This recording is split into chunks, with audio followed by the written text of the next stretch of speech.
News Radio 700 WLW. Society at large, we're crumbling as if a card house.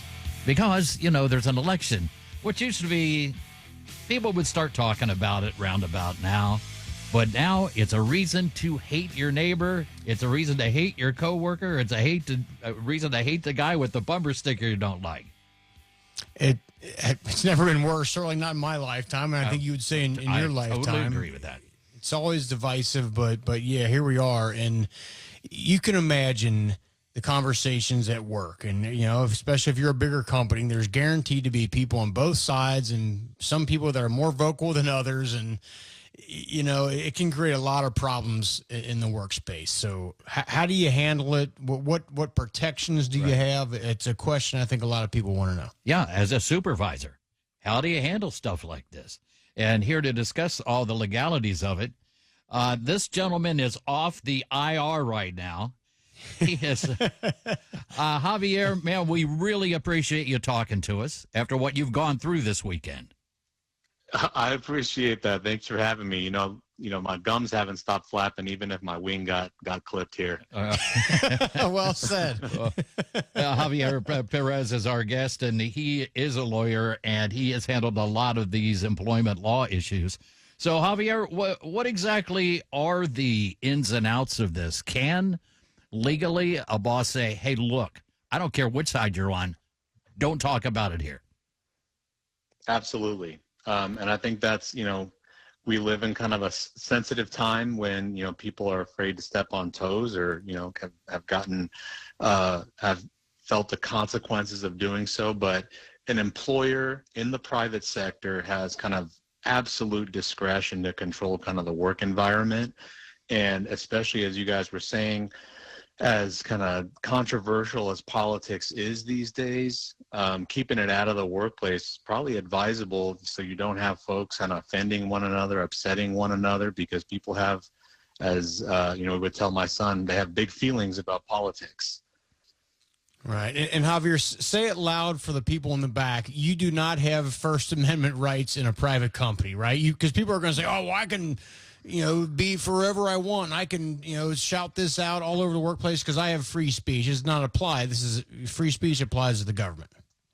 That's correct. You do not have a First Amendment right to free speech in the workplace. The amendments protect you against the government, against the state. So how a private company runs their business, they make the rules, they call the shots. And if that's the shot that they call, you got to get in line.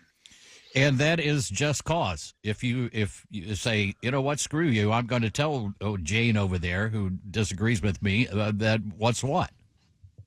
Absolutely. And, most folks are what we call at-will employees, which means you can be fired for any reason or no reason so long as it's not any legal reason. And it's completely a legitimate business reason to, especially if you've warned somebody. You set out the expectation or the standard and they're crossing over the line. That's an employer's discretion to protect their workplace and protect their people. Javier, how does, things like, group emails and memes, because, those things get spread all over, right? There's an office email chain and something political gets sent. I mean, what protections or non-protections apply to those kind of things? I think the same standard applies, right?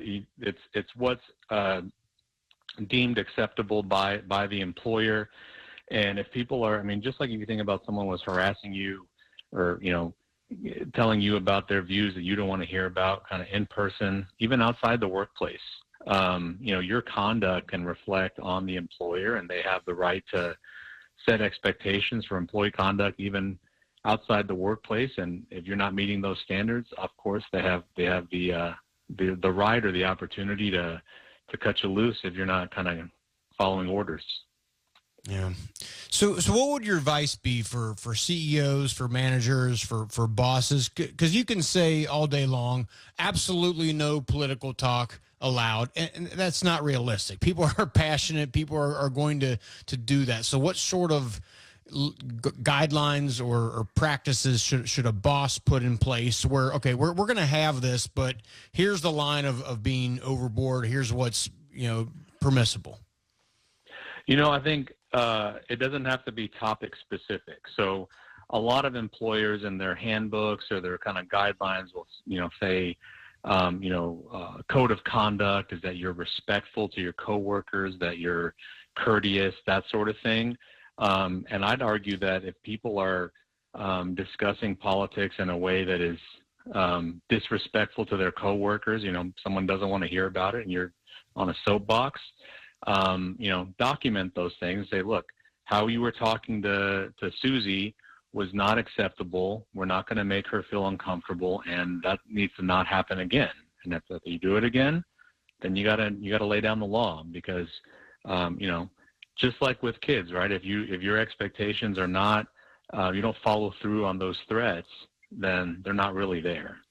So I just stick with what your code of conduct is, and just maybe set a reminder that this includes politics or any other thing. You got to treat people right. Javier Pérez is our guest. And Javier, how far does this extend? Let's say, you're in your cubicle, you got a picture of Trump up there, or you got your pro-Trump coffee mug or whatnot. Is that allowed, or is that, again, at the boss's discretion? It's a good question. I think, cubicle is kind of a personal space to some extent. And if it's not kind of infringing on somebody else's day or experience at work, but they see it when they get up to get a cup of coffee or something, I mean, I don't see that as really a huge issue. I think it really is more in what we have seen and can imagine in terms of like political discussions really not going anywhere productive. Because really, how many times have you changed someone's mind on those kind of really hot button issues? For sure. So let me ask you this, because I'm seeing in this article here, I guess there's 11 states that have laws that prohibit employers from disciplining or restricting an employee from expressing their political beliefs. So how does that play? And I guess you got to know what state you're in and act accordingly, or explain that a little bit. Yeah, I mean, I think those kind of statutes may apply to like specific circumstances, and would be state specific, but generally speaking, if an employee is at will, you can protect those. They have the right to let you go for whatever reason. There are some states that have kind of more restrictions on employers that we wouldn't have where I am in Texas, or maybe where you guys are, that are different, and it may be kind of varying state by state, but generally speaking, it's the employer's workplace, and employee rights and employee speech are subject to that authority, because it is the employers who set the tone there. All right, with that, Javier, we'll let you go. Again, many thanks for stepping in here today and doing this with us. We really appreciate it. Absolutely. Thanks for having me. Javier Pérez. Thanks, Javier. And y'all take care.